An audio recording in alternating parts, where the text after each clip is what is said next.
itong si Mark Anthony Sayarot, kung saan laging isinasama sa mga state visit, lalo na po nung nakaraang 2022 sa New York. Inaraw-araw ko yan. Isang taon kong pinag-usapan yan si Mark Anthony Sayarot at tinutukan natin. Sabi ko nga sa inyo, hindi yan nakulong. At ayon sa ating puting ahas, instead na makulong at non-bailable po ang kanyang kaso, nakalaya yan at nabigyan pa ng proteksyon ng gobyernong ito ayon sa ating puting ahas. And during that time, kung hindi pala siya nahuli, November 18 of 2022, siya dapat ang ilalagay ni Bangag at ni Liza dyan sa Bureau of Customs. Kaya naman, instead na siya, dahil syempre, sa sobrang, alam natin na napakakapal, napakawalang iya, napakahudas talaga ng gobyernong ito, mayroon pa silang konting kahihiyan na hindi nila in-appoint sa Bureau of Customs. Pero mainit-init, galing sa ating puting ahas, kailangan na nating i-preempt at malaman na ninyo, so kung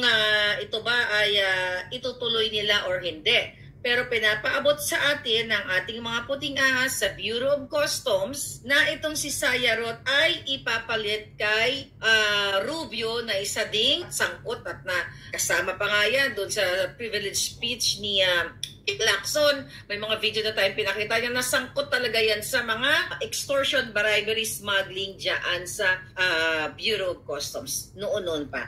So ipinaparating po sa atin ang ating puting ahas na kailangan daw po ninyong malaman na may plano si Bangag Jr. na i-appoint etong si Mark Anthony Sayarot. Kasi nga, napawalang sala po yan last month. So ang tanong, sino ang nagmaniobra ng kanyang kaso? 2 tonelada pong pulburon na na-intercept ng Australian Federal Police ang kinasangkutan niyan. Yung absuelto niya, yung nahuli sa Ayala, Alabang na 1.8 tons din, pahilig talaga sila sa 1.8 tons, na nahulihan nga siya ng pulburon manufacturing place na kung saan ay may mga kasangkot pa siya. Pero syempre tututok tayo sa kanya lang. Dahil nga i-appoint siya. Ano ang sabi sa atin dito?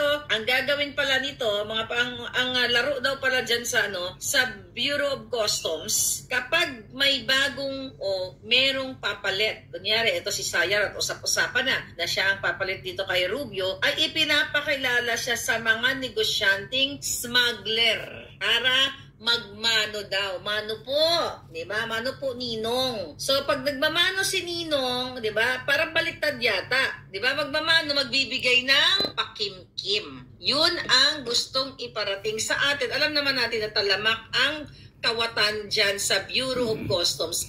Dahil nga yan ay negosyo na ng gobyernong Bangag na ito. Hinawakan na nila yan. Diba? Ulit-ulitin natin, ang kapatid ni Liza na si Martin Araneta, nakalagay yan sa Nika report ni Clarita Carlos at ang pamilya niya nasangkot sa smuggling ayon sa ating source. Pero ang ating puting ahas dyan ay ayaw niyang i-reveal ang kanyang pesla. So alam nyo na kapag lumabas ang pangalan ni Sayarot, isinabi ko na sa inyo mga palangga. Imagine ninyo, non-bailable yung case noon. Paanong nakaligtas? Paanong na-absuelto sa kaso? Yan ang tutukan dapat ng ating magagaling dyan sa Pilipinas na kung paano yan, sino ang mga kung yan ay dinistrong, definitely kasama nila Bangag at nila Liza ni Tambaluslos. Tao nila yan sa kanilang mga state visit. Nahuli ang kakapal talaga ng mga muka.